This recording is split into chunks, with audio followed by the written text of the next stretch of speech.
Good morning. Good morning, Father. In the first reading, St. John tells us that God is love. And whoever remains in love remains in God and in Him.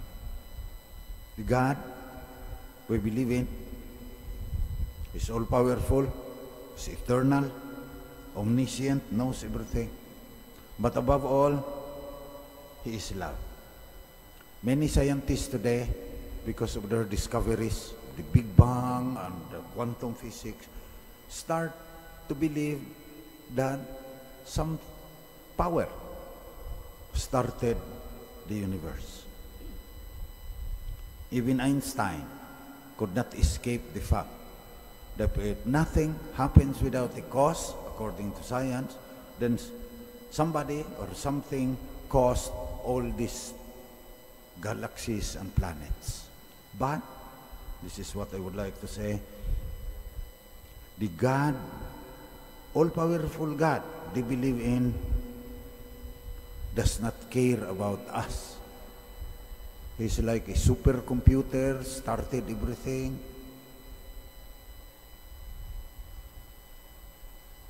Whoever acknowledges, according to St. John, that Jesus is the Son of God, God remains in Him and He in God. We have come to know and to believe in the love God has for us.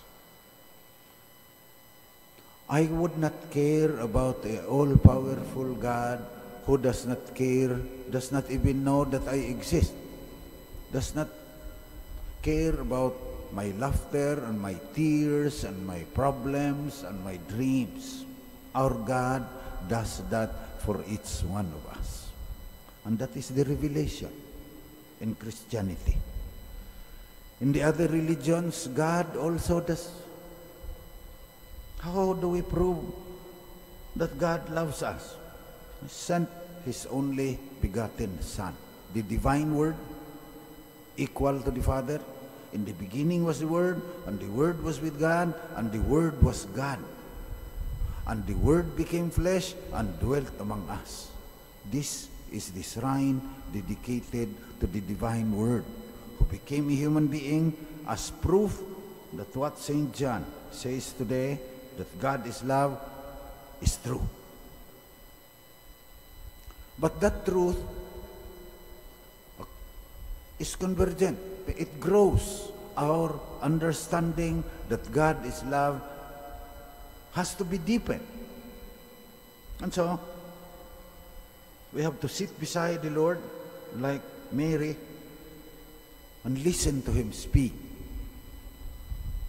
Of course, we still are burdened with much serving like Martha, but the Lord said, Martha, you are anxious and worried about many things. There is need of only one thing. And what I would like to understand with this is to really understand that God is love. And the Lord continued, Mary has chosen the better part, and it will not be taken from her. Now, the next thing I would like to say is that it's very difficult to be like Mary. To just sit beside the Lord at His feet, listening to Him speak. We have created a very complicated society. Many things we buy, we think we need, then we throw them away. We are caught up in the rat race. So impatient tayo. Nagmamadali tayo lagi. Pati ang Santo Papa sinabing, kayong mga pare, huwag nyo nahabaan yung sermon ninyo. 12 to 15 minutes. Minsan, 8 minutes na nga lang daw. A few minutes, hindi man lang kayo makinig. Pag-usapan na natin yung boring ang sermon ng pare. Pero halos ngayon wala na dahil 15 minutes na lang yung humili Pero nagmamadali pa rin tayo, iksian mo pa rin. Wala nang mangyayari sa ating pagganyan tayo. Sa ating spirituality, ang ibig kong sabihin.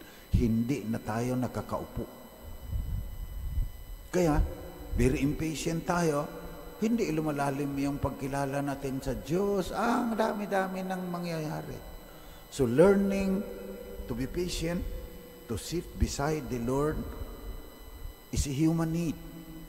Kaya ang dami na rin ngayon nag-anxiety and depression dahil laging nagmamadali, hindi nang inunguya yung pagkain, nakaupo lagi doon sa opisina o kaya nanonood ng Netflix. Akala mo naman kung gaano ka importante yung ginagawa. Ay hindi na nakakapagdasal ng ayos. Kailangan na uminom ng sleeping tablet. Yung iba, kailangan uminom na ng 3 bote ng beer, baka Chivas Regal pa yung iniiba na nagiging alcoholic na dahil hindi makakatulog eh. Yung iba kailangan na ng psychotherapy.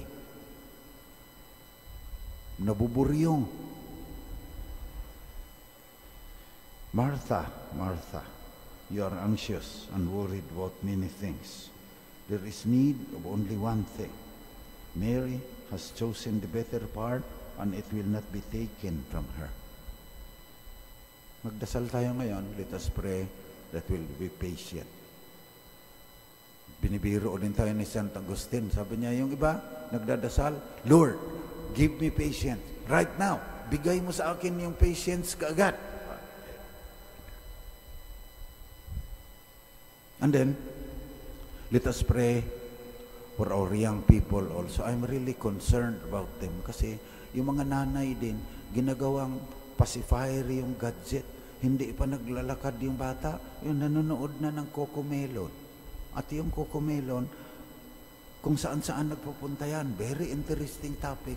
Why hindi na na-integrate ng bata? Basta gusto niya lang, may interesting dyan, sunod, interesting na naman. Hindi na nagiging patient yung bata na maghintay. Reality cannot be hurried. Pagkatapos, pag nag-teenager na, 8 oras na nakadukwang doon sa kanyang gadget, makapagdasal pa kaya yan? Kaya marami hindi na nagsisimba. Anong gagawin ko dyan? Boring yung mga kanta ng choir, boring yung sumili ng pari, paulit-ulit naman. Hindi na nakakalalim kung anong ginagawa sa Eucharist dahil impatient ang mga bata ngayon.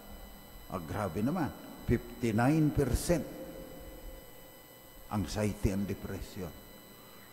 Maraming yung mayaman ngayon na psychotherapist dahil maraming clinical depression, autism, ang dami ngayon sa mga bata. Balik tayo rito, pagdasal natin na by the grace of God, matuto sila to sit beside the Lord at His feet and listen to Him speak.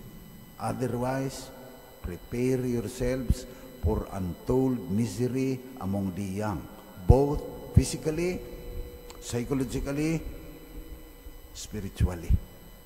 Many of them will suffer if we cannot teach them to sit beside the Lord at His feet and listen to Him speak.